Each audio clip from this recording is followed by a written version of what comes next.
Hello everyone, I am Nikhil Kumar. Welcome back to the GitHub Actions series. Today we are diving into one of the most powerful feature of GitHub Actions, that is branch specific workflow. Whether you are working on a feature branches, staging or production, this tutorial will help you set up workflows tailored to your specific branches. So let's get started. What do we mean by branch specific workflow? Imagine this is you are working on a team where feature branch runs test. The staging branch deploys to a test environment and only the main branch deploys to the production. Sounds idle, right? Well, you can automate all of these using GitHub Action. Let me show you how. So let's create a basic GitHub Action workflow that runs only on the main branch. We start by creating a file in the GitHub workflow directory. So I will call it main.yml because I'm writing this particular workflow only for the main branch. And inside that I'm just going to specify the name, main branch workflow, and then we need to specify on. It will be running on the push event and on branches, which is main. Then I'm going to specify the jobs, that is to build main only, and it will be running on Ubuntu-latest runner. Next we are going to specify the steps, and I am going to specify first step is to check out code, and which uses actions/checkout at v3, and next step is to run a script, and I'm running a script that is echo command. This run only on the main branch. So our workflow is ready. So let me commit this. Basically, that branch filter ensures this workflow run only when changes are pushed to the main branch. So no more unnecessary build for other branches. So now let's test this out. Let me go to the action tab, and we can see there is one workflow that is a main branch, and it got triggered and it printed on the screen as well that this will only run on the main branch. So let me push some changes to the dev branch. So let me go back and go to the dev branch and push some changes to the test.py thing. I'm just adding this testing and committed the changes as well. Let's see, is this changes triggered the workflow? Let me refresh the page.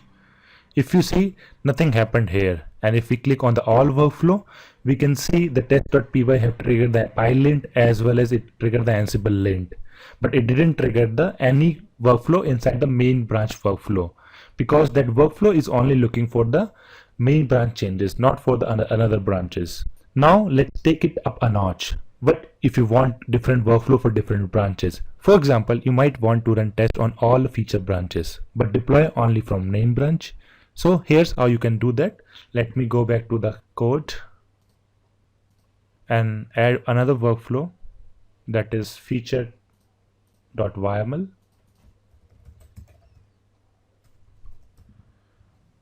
and I'm giving a name to this workflow is to feature branch workflow on push, and it will be looking for branches. So I am giving a wildcard entry here, that is feature/star, which means it will match only branch that start with feature. So it will only pick the changes from that particular branch and run that particular workflow. So let me define some couple of tasks here. Jobs, feature test, and it will be running on the same runner, that is our Ubuntu-latest. And then I'm going to specify the steps as well, the same steps, that is to check out the code, and it uses the action, that is checkout at version 3, checkout at v3. Oh, there's a typo, I missed to specify the name here.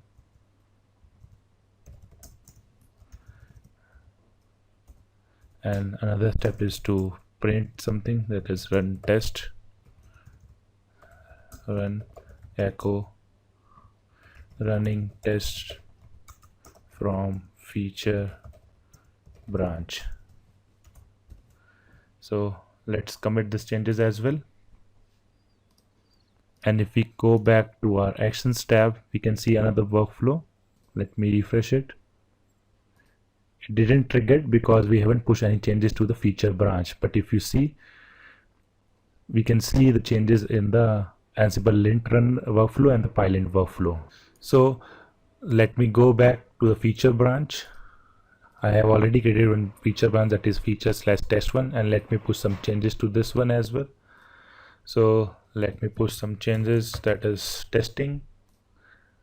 And if we see, is something changed here? Nothing, because that feature branch does not have the code of the feature.yml which we just created. That branch is already created, that's why it's not able to pull the latest changes which happened on the main branch. Basically we have pushed one workflow file which is only resides under the main branch. Actually I have pushed the changes to the dev branch, so let me go back and create one branch from here. So let me create one branch, that is test3, which is branched out from the dev, and that particular branch is having a workflow file. So this workflow will be triggered from the feature branch. So let me push some changes here, and if we see and refresh it, we can see the feature branch workflow is got triggered, and it got triggered because of the feature.yml. However, it got failed because of the typo, I guess. Now push some changes to this particular branch. Let me edit this file. Testing1, commit the changes, and if we say, this particular workflow got triggered again because we have pushed some changes to the feature branch. And if I'm going to push some changes from another branch, that is dev or main, so this workflow will not going to be triggered. So let me push some changes again. I'm adding some testing here and committing the changes. And if we come back to that actions tab, we won't be able to see anything triggered from the feature branch because that particular workflow only looks for the feature branch changes. So this is the feature branch which I have created. But if we want to apply this workflow to all the feature branch, so those feature branch should be having the workflow file. So right now we don't have any workflow file for the feature.yml. So if we, as soon as we push that changes to our other feature branch, and if we have branched out the feature branch from the main branch which is having those file, so it will be automatically applied to those feature branch as well. And that's it with GitHub Actions. You can automate processes and focus more on building amazing software. If you found this video helpful, don't forget to like, subscribe and hit the bell icon so you don't miss out my future videos on the GitHub Actions series. Thanks for watching. I will see you in the next one.